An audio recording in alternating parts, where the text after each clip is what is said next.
Assalamualaikum warahmatullahi wabarakatuh.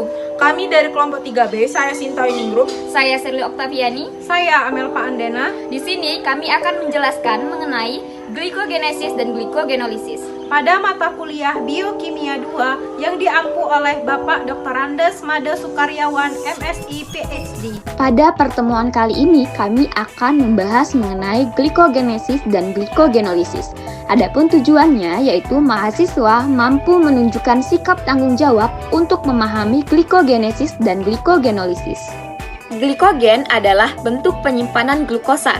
Sintesis dan degradasi glikogen diatur dengan hati-hati sehingga glukosa yang cukup tersedia untuk kebutuhan energi tubuh. Sintesis glikogen terjadi setelah makan ketika kadar glukosa darah tinggi. Telah lama diketahui bahwa konsumsi makanan berkarbohidrat segera diikuti oleh glikogenesis hati. Baik glikogenesis dan glikogenolisis dikendalikan terutama oleh 3 hormon, yaitu insulin, glukagon, dan epinefrin. Dalam melakukan proyek ini ada 3 langkah yang dilakukan. Pertama, mencari sumber materi tentang glikogenesis dan glikogenolisis. Kedua, kemudian menjelaskan materi, glikogenesis dan glikogenolisis. Terakhir, melakukan pengeditan hasil rekaman tentang materi yang telah dijelaskan. Glikogenesis. Glikogenesis adalah proses pembentukan glikogen dari glukosa atau gula darah. Nah, glukosa ini digunakan tubuh untuk menghasilkan energi. Proses ini terjadi ketika adanya peningkatan kadar glukosa dalam darah. Pada akhir proses ini, glukosa dalam bentuk glikogen akan disimpan di dalam hati dan otot. Proses glikogenesis dimulai saat sel memiliki kelebihan glukosa. Sintesis glikogen dari glukosa 6-fosfat melibatkan beberapa rangkaian reaksi. Sintesis glikogen membutuhkan tetrasakarida yang sudah ada sebelumnya yang terdiri dari 1,4 link residu glukosil.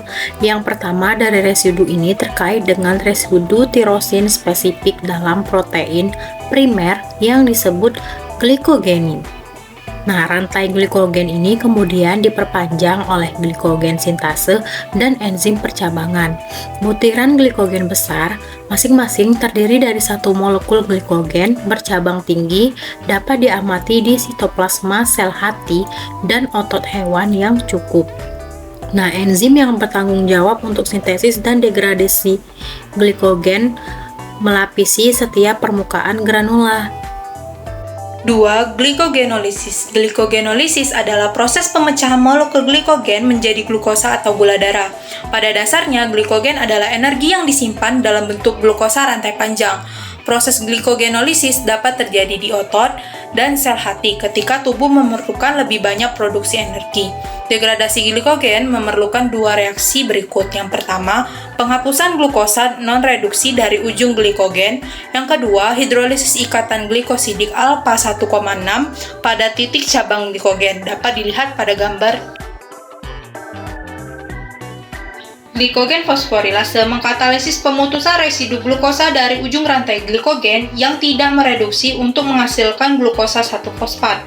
Dalam ilustrasi ini, 1 residu glukosa dikeluarkan dari masing-masing dari 2 ujung yang tidak mereduksi.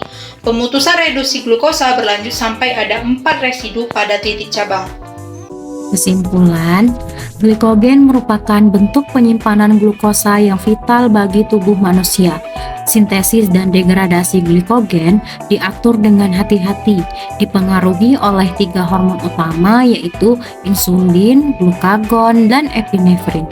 Glikogenesis, proses pembentukan glikogen dari glukosa, terjadi saat kadar glukosa darah tinggi dan melibatkan serangkaian reaksi yang melibatkan enzim seperti glikogen sintase dan enzim percabangan.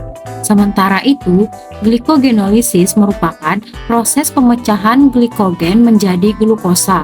Terjadi ketika tubuh membutuhkan lebih banyak energi dan melibatkan enzim seperti glikogen fosforilase. Itulah penjelasan dari kelompok kami. Semoga bermanfaat. Kami akhiri. Wassalamualaikum warahmatullahi wabarakatuh.